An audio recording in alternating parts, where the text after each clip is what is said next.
Certainly when we look at this patient, the amount of scarring was very unusual. It was very extensive. It covered the entire front half of its scalp.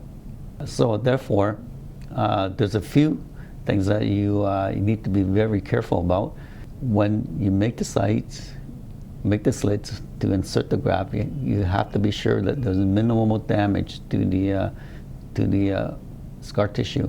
The major concern with transplanting the scar area is decreased blood supply or perfusion to the scar area. Now, I think one of the biggest reasons we've not any problem with transplanting to a scar is with microscopic dissection, we get perfectly cut flicker units. And the other thing is these custom cut blades that we use causes very minimal trauma to the scar area. So what essentially you have is you have a graft that fits perfectly into a tiny slit, and because the contact of the slit to the grafted area is very good, oxygen and nutrient can perfuse to the graft, and I think that promotes growth very well.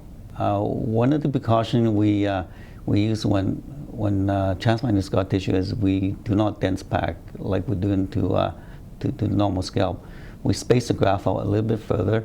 What's really interesting is when you transplant into a scar, the first time you go in, you make the slits and there's virtually no bleeding.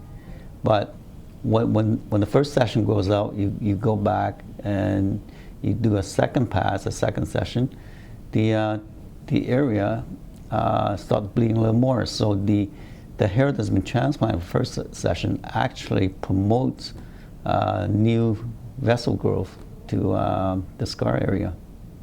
We knew this case was a bit of a challenge because of the size of the scar area, but having had a good look at his donor area and the fact that he's got very good donor hair, good hair characteristics, and lots of donor hair, yeah, the result was as expected. Transplant with good donor hair, you get great results.